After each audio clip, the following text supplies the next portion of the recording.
오늘 경기도 이제 토트넘은 이제 시즌을 본격적으로 시작하기 전에 마지막 경기였는데, 물론 프리시즌이기 때문에 결과가 그렇게 중요하지 않을 수도 있지만 토트넘이 오늘 약간 안 좋은 것 중에 하나는 본인들이 지난 시즌의 약점으로 평가받았던 문제점이 똑같이 반복이 되면서 실점을 한다라는 거거든요. 그래서 오늘 경기도 실점할 때 보면 똑같은 장면이 계속 반복이 됩니다.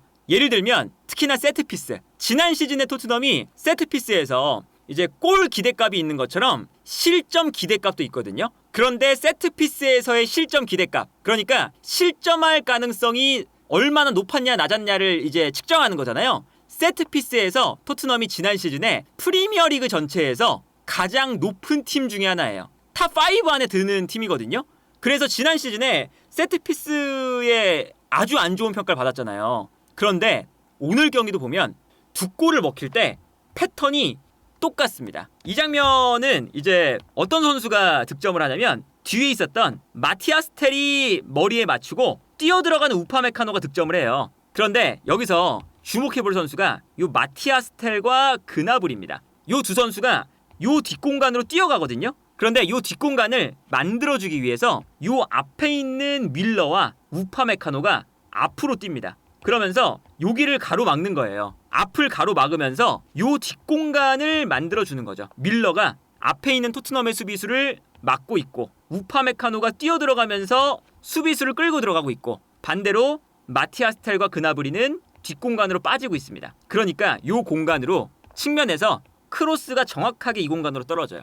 뒤로 두 명의 선수가 빠져들어가는데 아무도 이 공간에 토트넘의 선수가 없죠. 그래서 이 공간으로 단순하게 크로스가 넘어옵니다. 편안하게 뛰어들어가는 마티아스텔, 크로스를 머리에 맞춰서 슈팅. 물론 이것을 비카리오 골키퍼가 막았지만 막은 걸 이제 우파메카노가 밀어 넣는 이런 장면이 나와요. 이 장면에서는 밀러가 득점을 하거든요. 근데 이 밀러가 이제 어떤 모습을 보여주느냐, 또다시 바이에른 뮌헨이 비슷한 지역에서의 프리킥이잖아요. 또다시 요 앞쪽에 있는 선수들, 이번에도 우파메카노와 마티아스텔인데 이 두 선수가 요 공간을 막습니다. 이 뒷공간을 열어주는 거죠. 그러면 여기서 이제 밀러가 여길로 뛰어가요. 그래서 이 다음 장면 보면 뒷공간 열려있고 밀러가 이 공간으로 뛰고 심지어 그나브리도 요 뒤쪽에 있다가 뛰어갑니다. 근데 이 공간에 아무도 지금 토트넘의 선수들이 없어요. 또다시 여기서 이제 바이에른 뮌헨 선수들이 계속 이제 밀고 들어가니까 요 공간을 그냥 그대로 내줍니다. 편안하게. 그래서 또 크로스가 올라오고 뛰어들어가는 밀러가 편안하게 뛰어들어가서 머리에 맞춰서 득점. 근데 요 패턴이 너무나 동일한 장면이 반복해서 나오니까 지난 시즌에도 포스테코글루 감독의 토트넘이 세트피스에서 너무 약했는데 어쨌든 이번 시즌도 프리시즌부터 이런 세트피스에 대한 약점이 반복이 된다 라는 게 일단은 좀 뭐랄까요, 걱정이 되는 부분 중에 하나라고 할 수가 있겠고, 또 한 가지가 있습니다. 토트넘이 늘 실점할 때의 패턴 중에 하나가 후방에서 빌드업을 하다가 뺏겨서 실점을 하잖아요. 그때 이제 문제가 어떤 거냐면 토트넘 자체가 약간 이제 그 빌드업 패턴이 좀 단순한 편이에요. 기본적으로 토트넘의 전략 중에 하나가 빌드업을 시작할 때, 특히나 비카리오 골키퍼부터 시작을 할 때 어떤 장면이 나오냐면 볼을 빨리 처리를 안 하죠. 약간 기다립니다. 기다리면서 수비 라인을 뒤로 물러요. 물르면서 상대가 올라오도록 유인을 합니다. 그래서 오늘도 바이에른 뮌헨이 최전방에 두 명의 선수에게 일단 붙어요. 그리고 오른쪽에서는 그나브리가 스펜스에게 붙는데 왼쪽에서는 마티아스텔이 포로에게 붙는 게 아니라 안쪽으로 들어가서 비수마한테 붙습니다. 그리고 게이루가 올라가서 포로, 파블로비치, 키미히, 그 다음에 우파메카노, 김민재, 스타니시치, 이렇게 이제 1대1대1로 붙는 거예요. 근데 여기서 이제 보통 이렇게 1대1로 붙는 장면에서는 공간을 만들기 위해서 계속 움직임이 있어야죠. 메디슨이 내려오면서 수비를 끌어내면 이때 뭐 스펜스가 올라간다던가,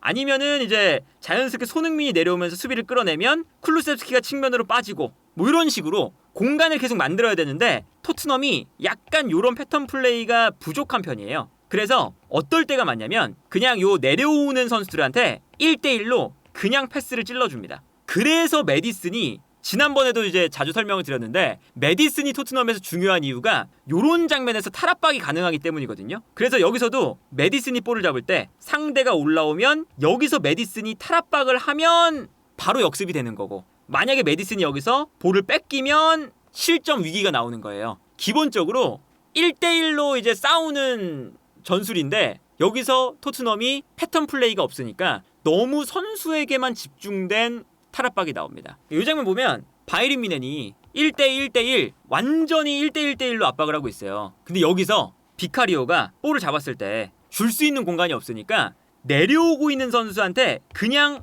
패스를 줍니다. 근데 이렇게 되면 사실 볼을 받으러 내려오는 선수가 있고 압박하는 선수가 있어요. 그럼 보통 이 압박하는 선수가 당연히 유리합니다. 왜냐면 볼을 받는 선수는 볼을 받아서 돌아서야 되잖아요. 돌아서야 되는데 경기장을 뒤를 바라보고 있기 때문에 당연히 달려나오는 선수에게 볼을 빼앗길 확률이 높아요. 근데 여기서 비카리오가 그냥 요 내려오고 있는 비수마에게 패스를 보내주거든요. 그러면 보통 이제 비수마가 볼을 잡았을 때 왼쪽이든 오른쪽이든 누군가 선수가 있으면 달라붙을 때 압박을 당할 때 그냥 원터치로 내줄 수가 있죠. 근데 이렇게 원터치를 내줄 수 있는 장면도 아닙니다. 그러다 보니까 내려오다가 비수마가 볼을 뺏겨요. 여기서도 줄 수 있는 공간이 없으니까 압박을 당할 때 그대로 압박을 당하면서 볼을 뺏기죠. 여기서 뺏기니까 결정적인 위치에서 바이에른 뮌헨이 볼을 소유하게 되고 이게 약간 뒤로 흐를 때 그나브리가 올라와서 슈팅, 득점이 만들어지죠. 그러다 보니까 메디슨의 활약 여부에 따라서 토트넘의 빌드업이 많이 달라졌죠. 이제 이 장면도 모든 선수가 다 압박을 당하고 있어요. 근데 여기서 이렇게 넓은 공간이 만들어졌는데 이 공간을 토트넘이 지금 잘 못 쓰고 있죠. 움직이는 선수도 없고. 그러다 보니까 여기서 줄 수 있는 공간이 없으니까 메디슨에게 좀 의존을 합니다. 후방에서 그래도 풀어주는 선수가 메디슨이니까. 그래서 메디슨한테 줘요. 메디슨의 마크맨이 키미이거든요. 여기서 메디슨이 탈압박을 하면 역습을 할 수 있는 거고 탈압박을 못하면 뺏겨서 역습을 당하는 거예요. 근데 여기서 이제 메디슨이 볼을 받을 때 순간적으로 돌아서면서 키미의 압박을 이겼습니다. 그래서 돌아서자마자 바이에른 뮌헨의 뒷공간으로 패스를 찔러줄 수 있는 이런 장면이 이제 나오게 되죠. 근데 이제 저기서 이제 지난 시즌도 메디슨이 전반기의 10경기까지는 정말 좋은 폼이니까 저런 빌드업이 계속 통했죠. 그런데 후반기로 갈수록 메디슨이 부상도 당하고 폼이 떨어지니까 저런 빌드업이 거의 안 됐었거든요. 근데 이제 오늘도 그런 모습이 좀 많이 나오고 선수에게 좀 의존하는 장면들이 나오더라. 그리고 이제 그런 이제 모습을 풀어내려면 공격수 자리에서 누군가가 내려와서 볼을 받아주고 풀어줘야죠. 그러면 후방에서 못 풀어주면. 그런데 이제 쿨루셉스키가 김민재에게 내려왔을 때 이 등지는 플레이가 안 되다 보니까 전반전도 쿨루셉스키가 내려와서 잘 못 풀어줬어요. 보통 이 메디슨이 안 풀리거나 후방에서 안 풀리면 쿨루셉스키가 내려와서 풀어줘야 되거든요. 그런데 이게 안 되니까 후반전 되자마자 손흥민을 가운데 둡니다. 그래서 이제 오늘 우리가 재밌었던 게 손흥민을 가운데 두면서 손흥민과 김민재가 완전 1대1로 붙었어요. 근데 여기서 손흥민 선수가 이제 어떤 모습을 보여주냐, 적당히 내려오면 사실 김민재가 붙어버리니까 이러면 안 되잖아요. 그래서 아예 김민재가 내려가기 부담스러운 위치까지 내려와요. 여기까지. 그러니까 김민재도 어느 정도는 따라가는데 손흥민을 따라서 너무 내려가 버리면 뒤에 공간이 너무 크게 나죠. 근데 그러다 보니까 이제 요 장면에서 김민재도 손흥민이 너무 내려가면 일정 이상은 안 따라가고 이런 장면들이 많이 나왔어요. 그리고 특히나 왼쪽 라인에 전반전이 끝나고 다이어가 나왔기 때문에 여기서 혹여라도 이제 안쪽으로 뛰어들어가면 여기서 이제 문제가 생기잖아요. 그래서 이제 김민재 선수도 약간은 그런 걸 의식하면서 손흥민 선수를 덜 따라갔거든요. 그러니까 이제 그제서야 후반전에는 손흥민을 통해서 탈압박을 하는 장면들이 꽤 나왔죠. 근데 이게 어쨌든 완벽한 해결책이냐? 그건 또 아닙니다. 왜냐면 손흥민이 원톱으로 나왔을 때 저렇게 밑에까지 내려가 버리면 뒷공간으로 달려 뛰어 들어가는 요 역할을 가장 잘하는 선수가 또 손흥민인데 너무 손흥민이 그냥 내려가 버리면 손흥민이 앞쪽에서 뛰는 시간이 줄어드는 거잖아요.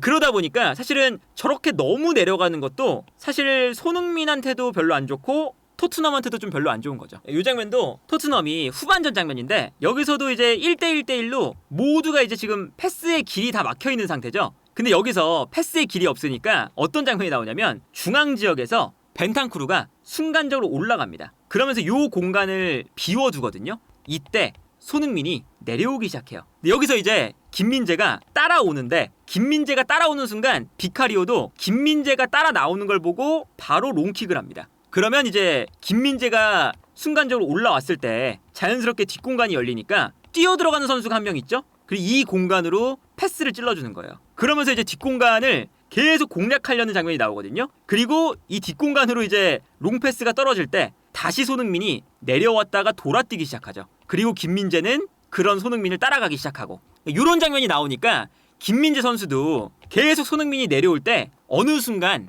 요 일정 부분 이상 손흥민 선수가 내려와 버리면 손흥민을 안 따라갑니다. 근데 이렇게 되면 손흥민 선수가 내려와서 토트넘이 모든 선수가 압박을 당하고 있는데 손흥민이 과도하게 내려가면서 요 앞 공간에서 볼을 받으니까 그래도 손흥민을 통해서 탈압박이 가능하죠. 근데 이제 어쨌든 전체적으로 보면 손흥민이 저렇게까지 내려와서 탈압박을 해주는 게 유일한 토트넘의 탈압박 방법이면 안 되고, 그리고 너무 패턴 플레이가 부족하다 보니까 1대1 상황에서 뺏겨서 실점을 하거나 후방 빌드업에서 뺏겨서 위기 상황이 나오는 장면이 너무 많다. 그리고 김민재 선수가 확실하게 압박할 때는 또 손흥민이 내려갈 때 김민재도 그냥 올라와 버려요. 확실하게 압박을 해버리려고. 그러면 또 여기서 거쳐나갈 공간이 없으니까 여기서 그냥 뺏깁니다. 그래서 여기서도 김민재 선수가 아예 그냥 올라와 버려서 요 공간에서 압박을 해버리니까 뺏어서 바이에른 뮌헨이 결정적인 찬스를 맞이하는 요런 장면도 나왔었죠. 그러니까 바이에른 뮌헨의 탈압박 장면하고 비교하면 요런 게 좀 비교가 많이 돼요. 그러니까 바이에른 뮌헨은 토트넘이 전방 압박을 할 때 아주 수월하게 좀 탈압박을 하거든요. 이 장면에서 왼쪽에서 우파메카노가 볼을 잡을 때 토트넘의 선수들이 모두 달려가서 압박 라인을 만들고 있어요. 근데 압박 라인을 만들었을 때 우파메카노가 반대편을 바라보면서 의도적으로, 그리고 김민재와 스타니시치가 뒤로 물러납니다. 그러니까 우파메카노가 그걸 보고 바로 방향 전환을 해주죠. 이건 이제 아무래도 토트넘이 한쪽으로 쏠리는 경향을 역으로 이용을 하는 거예요. 그러다 보니까 쏠릴 때 반대편으로 전환 패스가 들어가고 김민재가 볼을 끌고 올라와요. 근데 올라올 때도 의도적으로 스타니시치가 올라가는데 의도적으로 반대편에 손흥민 선수가 2명을 신경 쓰게 만듭니다. 이 장면도 김민재가 볼을 끌고 올라오면서 손흥민이 본인에게 달라붙게 기다렸다가 뛰어나가는 스타니시치에게 패스를 찔러줍니다. 그 순간 요 공간이 이제 열리는 거거든요. 요 공간이 열리자마자 그나브리가 뛰어가면서 토트넘의 수비가 그나브리에게 쏠리니까 안쪽으로 밀러가 뜁니다. 그래서 스타니시치가 요 안쪽 공간으로 절묘하게 또 패스를 넣어줘요. 그리고 요 패스가 들어가면서 밀러가 요 공간에서 일단 볼을 잡고요. 모든 선수가 이제 그나브리에게 쏠렸죠. 그리고 밀러가 또 볼을 잡자마자 토트넘의 선수들이 밀러에게 달려드니까 밀러가 뒤를 바라보면서 달려오는 무시알라에게 볼을 받아서 내줍니다. 그럼 무시알라가 또 볼을 받을 때 수비가 무시알라에게 또 쏠리잖아요. 그러면 반대편에서 마티아스 텔이 뛰고 있어요. 그래서 무시알라가 또 리턴 패스를 받자마자 뛰어나가는 텔에게 전환 패스. 완전히 오른쪽에서 왼쪽으로 주고받으면서 공간을 열어버리는 장면이 나오죠. 물론 이제 그 토트넘이 바이에른 뮌헨 선수들보다 탈압박이 좋은 선수가 많지 않기도 하지만 기본적으로 바이에른 뮌헨은 똑같이 압박을 당하는데 방향 전환이라던가 그리고 볼을 잡았을 때 뛰어나가면서 볼을 주고받는 패턴, 이런 것들이 많이 나오니까 토트넘이 전방 압박하기가 굉장히 까다로워요. 그러니까 이런 장면들을 비교해보면 확실히 오늘 후방 빌드업적인 측면에서도 바이에른 뮌헨과 토트넘이 좀 차이가 나는 모습도 좀 나왔다. 그리고 이제 김민재 선수도 전반적으로는 잘했는데 첫 번째 실점이 나올 때 김민재 선수의 실수로부터 나왔죠. 여기서 이제 뒤로 볼이 떨어질 때 김민재 선수가 일단 이 장면에서도 쿨루셉스키를 압박하면서 볼을 못 잡게 만들었어요. 그래서 뒤로 볼이 떨어지는 장면이죠. 그리고 여기서 이런 몸싸움을 잘 해놓고 볼이 튀어오를 때 우파메카노에게 준다는 게 요 헤더가 약간 실수가 나왔습니다. 그러니까 쿨루셉스키가 오히려 달려가면서 김민재의 볼을 끊었어요. 요게 이제 그 시작하자마자 나왔죠. 그리고 이제 여기서부터 이제 발단이 돼서 측면으로 갔는데 여기서 이제 김민재가 본인의 실수를 만회하려고 쿨루셉스키를 따라갔어요. 잘 따라갔고 여기서 크로스가 올라올 때도 이제 김민재가 쿨루셉스키를 마크하고 있으니까 존슨이 크로스를 약간 좀 애매하게 주면서 크로스가 좀 부정확했습니다. 그런데 이번에는 달려들어오는 키미가 클리어링을 잘못해서 쿨루셉스키한테 주고 여기서 쿨루셉스키가 득점을 했죠. 이런 장면이 어쨌든 하나 나왔는데 시작하자마자 나왔는데 그런데 어쨌든 김민재 선수가 이런 이제 그 프리시즌에 실수를 어쨌든 좀 줄여가야 콤파니 감독이 정말 시즌을 시작했을 때 김민재 선수를 좀 믿고 쓸 수가 있고 그리고 당연히 뒷공간이 넓기 때문에 이런 자잘한 실수가 안 나오면 안 나올수록 좋거든요. 근데 이제 여기서 김민재 선수가 좋은 건 뭐냐면 지금 프리시즌에 보면 김민재를 콤파니 감독이 어쨌든 안 뺍니다. 무조건 이제 김민재를 최후방에 두면서 3백을 만들 때 3백에 최후방에 두고 있고, 그러다 보니까 이제 김민재를 기본적으로는 콤파니 감독이 가장 선호하는 중앙 수비수인 것처럼 보여요. 뭐 이제 더리우트가 나가기 때문에 요나단 타가 온다 한들 어쨌든 팀에 적응하는 시간 뭐 이런 게 이제 포함이 될 거기 때문에 김민재 선수가 중앙 수비수 중에서는 가장 많은 기회를 초반에 받지 않을까 싶거든요. 그러면 요때 김민재 선수가 안정적인 플레이를 보여줘서 자리를 잘 잡았으면 좋겠다. 어쨌든 오늘 경기를 전체적으로 보면 약간 이제 뭐 두 팀 다 뭐 아쉬움도 있었겠지만 뭐 긍정적인 부분도 있고, 여러모로 이제 바이에른 뮌헨과 토트넘의 요 두 번의 연달아 했던 요 경기가 어쨌든 전술적으로도 그렇고 남는 것은 참 많은 경기가 되지 않았나. 오늘 영상은 백진삼과 함께하고 있습니다. 이제 아무래도 조만간 또 여름이 끝나고 추석이 다가오기 때문에 백진삼과 이제 시즌이 시작하면서 다시 같이 하고 있는데, 뭐 백진삼은 국내에서 산삼 건강식품 분야 1위 제품입니다. 100년 된 산삼을 복제한 특허를 받은 기술을 가지고 있습니다. 요 한 포의 그 100년 된 산삼의 좋은 액기스와 여기에 시너지를 낼 수 있는 17가지의 원료를 보강을 해서 만든 제품이고요. 백진삼은 이 삼에 들어있는 핵심 성분인 진세노사이드, 요 진세노사이드의 함량이 국내에 있는 홍삼, 뭐 산삼, 인삼, 삼과 관련된 건강 제품 중에 가장 많은 사포닌이 들어있는 그런 제품입니다. 체력 증진, 기력 향상 이런 것에 아주 효과가 있는 제품이라 뭐 기운이 없으시거나 잠을 자도 피곤하거나 입맛이 없거나 체력이 부족하신 분들, 이런 분들에게 추천하는 요 제품을 이제 아무래도 추석도 다가오니까 새벽의 축구 전문가 이제 구독자 대상으로 지금 할인 행사를 하고 있습니다. 고정 댓글에 남겨있는 링크를 들어가시면 할인을 받아서 구매를 하실 수가 있으니까요. 구매를 하시길 바라겠습니다.